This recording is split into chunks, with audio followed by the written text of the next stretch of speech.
নমস্কার, সবাই কেমন আছেন? আশা করি সবাই খুব ভালো আছেন। আমিও খুব ভালো আছি। তো চলুন প্রতিদিনের মতো আজকের ব্লগটা এখন থেকে শুরু করি। সকাল সকাল নিয়ে বসে পড়েছি একটু হরলিক্স আর বিস্কুট। যত ভাঙা বিস্কুটগুলো ছিল সেইগুলোই আমি নিয়ে বসেছি। কারণ বাড়ির মেয়েদেরকে বা বউদেরকে এই ভাঙা বিস্কুটগুলোই খেয়ে শেষ করতে হবে। কারণ ভালোগুলো রেখে দিতে হবে বাড়ির অন্যান্য সদস্যদের জন্য। আর যত ভাঙাগুলো আমাদের কপালে। সে যাই হোক, তবু এখন খেতে তো একই স্বাদ, তাই না? তাই চটপট খেয়ে নিচ্ছি, কারণ এখনও রান্না করতে বাকি আছে।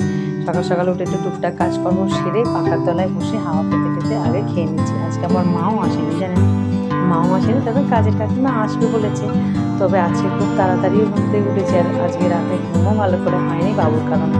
সে যাই হোক, খিদে খুব পাচ্ছিল, তাই ভালো করে পেটটা ভরে খেয়ে নিলাম। তবে এই খাবারের কথাটা আমার পিসি আমাকে সাজেশান দেয় যে সকালবেলায় আগে খেয়ে নিবি, কারণ যেহেতু বাবু ব্রেস্ট মিল্ক খায়, তো সেই কারণে দুধের পরিমাণটা যাতে না কমে যায়, সেই জন্য আমাকে আগে পেট ভরিয়ে খাবার সবসময় পেটে রাখতে হবে, পিসি বলে। তা সেই কারণেই আমি সকালবেলা উঠে ওটা খেয়ে নিয়ে তারপরে একটু রান্না বসালাম। আজকে বেশি কিছু করবো না, ঢ্যাঁড়সের চচ্চড়ি করবো আর একটু কালা জিরে ফোড়ন দিয়ে সর্ষে বাটা দিয়ে মাছের ঝাল বানাবো।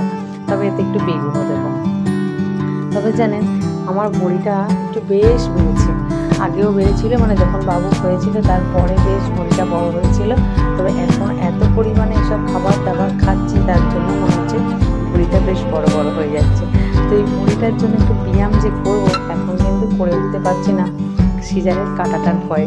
কাঁটাটা আমার বেশ ব্যথা হচ্ছে, কিন্তু কী করলে যে এই ভুঁড়িটা কমবে বুঝতে পারছি না। তবে সকালে মনে করছি 1 গ্লাস করে শুধুই গরম জল খাবো, কিন্তু এদিকে ভাত খেয়ে ফেলছি অনেকটা পরিমাণে, সেই কারণেই হয়ে উঠছে না। তবে এখন বাবু ছোট আছে, তো বাবু আর একটু বড় হোক, তারপরে আমি আমার শরীরে ট্রিটমেন্ট শুরু করবো। কারণ এইভাবে চলা যাবে না, কারণ সব কিছু কাজ যেহেতু আমাকেই করতে হবে এরপরে। তো আমি যদি না শরীরটা ঝরঝরে রাখি, তাহলে কিন্তু কিছুই করে উঠতে পারবো না। নিজেরই শরীর নিয়ে নিজেকে বসে থাকতে হবে এবং কষ্ট হবে। তবে শুনেছি সিজারের পরে নাকি আবার যেহেতু দুটো সিজার হয়ে গেল, তো সেই কারণে নাকি ভুঁড়িটা অনেকটা বেড়েই যায়। চলুন, অনেক বকবকানি হয়ে গেল। আজকের আকাশটা দেখছি বেশ সুন্দর আছে, তবে রোদের সাথে সাথে হাওয়াও দিচ্ছে। বাবুর এই কাপড়গুলো সবে মাত্র মিলেছি, তো কিন্তু দেখছি শুকিয়ে শুকিয়ে এসেছে। এখন অনেকটাই বেলা হয়েছে, এবার আমি ভাত খেতে বসবো। একটা গন্ধরাজ লেবু কেটে নিচ্ছি, তার সাথে একটু পেঁয়াজ। সবাই বলে পেঁয়াজ খেলে, পান্তা খেলে নাকি ব্রেস্ট মিল্ক বাড়ে, তো আমি চেষ্টা করছি পান্তাটা না খাওয়ার, তবে মাঝে মধ্যে খেতে হয়। আর পেঁয়াজটা প্রতিদিনের পাতে রেখেছি, আর এই যে ভাতটা খাচ্ছি, আর গন্ধরাজ লেবু তো দুর্দান্ত স্বাদ লাগছে। এইভাবে বেগুনের ঝালটা আপনারা বাড়িতে বানিয়ে দেখবেন, তার সাথে দুটো মাছের পিস দিয়েছি, তো সত্যি সেই স্বাদ। এত ভালো লাগে না আমার এই বেগুনের ঝাল খেতে।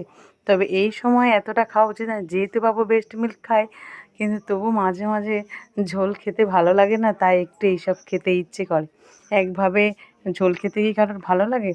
তবে এর পরের দিনের মাছটা ঝোলই করবো ঠিক করেছি। এইভাবে ভাতটা মাখিয়ে বেগুন আর সর্ষে বাটার ঝাল দিয়ে সুন্দর স্বাদ। তো চলুন, খেতে খেতে ভিডিওটা যেখানে শেষ করছি। আগামীকাল একটি নতুন ব্লগে আবার দেখা হবে। সবাই সুস্থ থাকবেন, ভালো থাকবেন, সবাইকে ভালো রাখবেন। ভিডিওটা কেমন লাগলো অবশ্যই কমেন্ট করে জানাবেন। ভালো লাগলে একটা লাইক, সাবস্ক্রাইব করে পাশে থাকবেন। টাটা।